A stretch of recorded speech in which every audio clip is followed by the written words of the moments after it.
Hi friends, welcome to Crazy cooking with sisters. நம்ம இன்றைக்கி என்ன பார்க்க போகிறோம் அப்படின்னா, வீடே மணக்க இருக்கிற மாதிரி சூப்பரான ஒரு சாம்பார் பொடி தான் எப்படி செய்யுதுன்னு பார்க்க போகிறோம். வாங்க எப்படி செய்யுதுன்னு பார்த்துடலாம். அதுக்கு அரிசி, துவரம்பருப்பு, கடலைப்பருப்பு, உளுந்து எல்லாம் சம அளவு எடுத்துக்கோங்க. ஒரு கைப்பிடின்னு ஒரு கைப்பிடி அளவுக்கு எடுத்துக்கோங்க. கொத்தமல்லி ஒரு கைப்பிடி அளவுக்கு எடுத்துக்கோங்க. வெந்தயம், சீரகம், குருமிளகாயில் ஒரு ஸ்பூன் எடுத்துக்கோங்க. தேவையான அளவுக்கு கருவேப்பிலை, காரத்துக்கு தகுந்த மாதிரி வரமிளகாயும் எடுத்துக்கோங்க. இதெல்லாத்தையும் எடுத்து ஃபஸ்ட்டு ரெடி பண்ணி வச்சிடலாம்.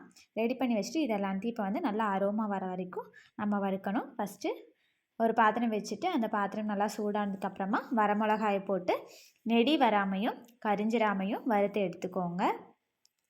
அதுக்கப்புறமா நம்ம இப்போ பிளேட்டில் எடுத்து வச்சுருக்கக்கூடிய அரிசி, கடலைப்பருப்பு, துவரம்பருப்பு, கொத்தமல்லி, குருமிளகு, வெந்தயம், சீரகம் எல்லாத்தையும் உள்ளே போட்டுடலாம். எல்லாத்தையும் உள்ளே போட்டுட்டு நல்லா வறுத்து எடுத்துக்கலாம்.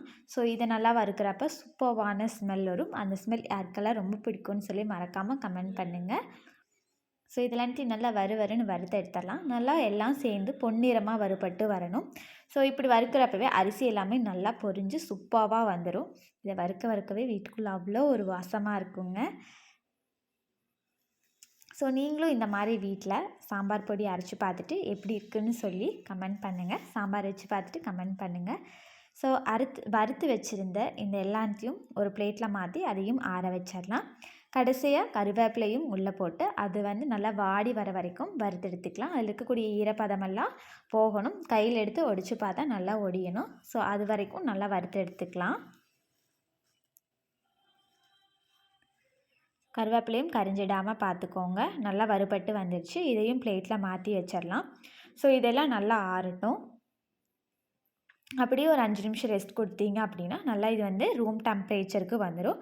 ரூம் டெம்பரேச்சருக்கு வந்ததுக்கப்புறமா ஒரு 1/4 டீஸ்பூன் அளவுக்கு பெருங்காய பவுடர் சேர்த்துக்கோங்க. நீங்கள் தேவைப்பட்ட உப்பும் சேர்த்து அரைச்சிக்கலாம். பட் ஆனால் நான் இன்றைக்கி உப்பு போடலை. இது நல்லா ஆறி வந்ததுக்கப்புறமா மிக்ஸி ஜாரில் மாற்றிட்டு நல்லா ஃபைன் பவுடராக அரைச்சி எடுத்துக்கலாம். ஸோ மிக்ஸி ஜாரில் மாற்றியாச்சு. இப்போ அரைச்சி எடுத்துடலாம்.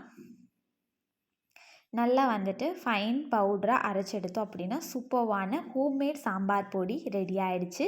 நீங்களும் வீட்டில் மறக்காமல் சாம்பார் பொடி அரைச்சி சாம்பார் வச்சு பார்த்துட்டு எப்படி இருக்குன்னு சொல்லி கமெண்ட் பண்ணுங்கள்.